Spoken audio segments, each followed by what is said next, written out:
دوای دەستدرێژی هاوینی 2006 بۆ سەر باشووری لوبنان بۆ وەڵامدانەوەی چەند موشکێکی سەرچاوە نادیار هێزی ئاسمانی و تۆپخانەی ئیسرائیلی قوڵایی لوبنانی کردە ئامانج. بەڵام بۆ گێڕانەوەی ئەو قەوارەیە بۆ سەر بنەماکانی پیا هەڵپرژانی نێوانیان حیزبوڵای لوبنان بە ڕێژنەیەکی موشکی وەڵامی ئەو دەستدرێژیەی دایەوە کە پێدەچێت کار و کاردانەوەی هەردوو لا جەختکردنەوە بێت لەسەر پاراستنی بنەماکانی پێکدادان و تێنەپەڕاندنی. لە دوای جەنگی 2006 تا ئێستا چەندین جار پێکدادان لە نێوان سوپای قەوارەی زایۆنستی و حیزبوڵادا ڕوویداوە، بەڵام ئەوە یەکەم جارە لە سەردەمی حکوومەتی نەفتالی بێنێتدا ئەو حاڵەتە دیێتە پێشەوە. بۆیە ئەوە ئەزمونێکی نوێی ناوبراوە بۆ مامەڵەکردن لەگەڵ دۆسیە ئاڵۆزەکانی ناوچەکەدا کە لێکدا بڕاونین و هەمویان پێکەوە بەستراون. لەوانەیە ئیسرائیل سەرگەرمی لوبنانیەکانی بە قەیرانی ناوخۆی وڵاتەکانی بە هەلزانی بێت بۆ تاقیکردنەوەی ئامادەی حیزبوڵڵاه، هەرچەندە هێرشەکانی ئەو قەوارەیە زیانی گیانی لێ نەکەوتەوە، بەڵام بە ئامانجگرتنی قوڵایی لوبنان مانای تێپەڕاندنی ئەو هێڵە سوورە بوو کە لە نێوان هەردوولادا کێشرا بوو کە ئەگەر لایەنێک بەزاندی لایەنەکەی تر ناچاری بکات بە گەڕانەوەی بۆ سەر سنووری بنەماکانی پێکدادان.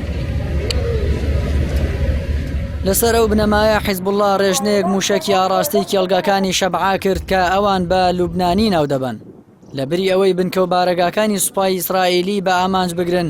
ناوچە چۆڵەوانیەکانی دەوروبەریان کردە ئامانج. ئەوەش ناردنی پەیامێک بوو بۆ قەوارەی زایۆنستی کە دەست درێژەکانیان بێوەڵام نابێت. دوای ئەوە سوپای ئیسرائیل لە ڕاگەندراوێکدا ئاماژەی بەوەدا کە ئەوان نایەنەوێت جەنگی کراوە ڕوو بدات و ئەوە لە بەرژەوەندی سوپاکەیاندا نابینن. هۆکارەکانی ئامادەنەبوونی سوپای ئیسرائیل بۆ جەنگی حیزبوڵڵاه بۆ چەند هۆکارێک دەگەڕێتەوە.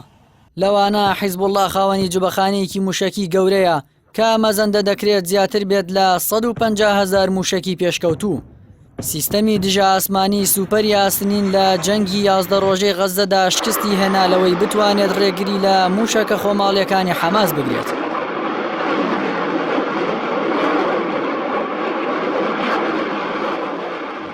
بۆیە لە بەرامبەر موشەکە زیرەکەکانی حیزبوڵڵاهدا باجی قورستر دەدات. بە تایبەتی هەموو جوگرافیای ئەو قەوارەیە لە بازنەی موشەکەکانی حیزبوڵڵاهدایە. ئەوەش ئابووری ئەو قەوارەیە خاپوور دەکات. چاودێران دۆسیەکانی ناوچەکە بەجیا لە یەکتر نابینن. هەڕەشەکانی خۆرئاوا و ئیسرائیل لە دوای لێدانی کەشتیە ئیسرائیلیەکە بەوەی بەم زوانە وەڵامی ئێران دەدەنەوە بەرەکانی تری خستووەتە جوڵە. بۆیە وەڵامەکەی حیزبوڵڵاه ناردنی پەیامی جددیە بۆ هاوپەیمانەکانی ئیسرائیل کە لێدانی بەرژەوەندیەکانی تاران لە کەنداوی فارس و دەریای عوماندا کارێکی ئاسان نییە و باجەکەی زۆر قورسە. بە تایبەتی ئەو وەڵامی حیزبوڵڵاه لە دوای هەڕەشەی سەرۆکی ئەرکانی سوپای ئیسرائیل ئەفیف کۆخافی هات کە ڕایگەیاند ئیسرائیل بەتەنیا دەتوانێت هێرش بکاتە سەر ئێران. بەڵام ڕۆژنامەی مەعاریفی ئیسرائیلی ڕایگەیاند سەرڕای ئەوەی 2 ڕۆژ بوو ئیسرائیل هەموو ئامادەکاریەکانی کردبوو بۆ لێدانی باشووری لوبنان، بەڵام هیچ زانیاریەکی هەواڵگری نەبوو لەوەی حیزبوڵڵاه دەیەوێت لێدانی موشکی ئاڕاستەی ئیسرائیل بکات. ئەو لێدانەی شەبعای بە غافڵگیری حیزبوڵڵاه ناوبرد کە تیایدا سەرکەوتوو بوو.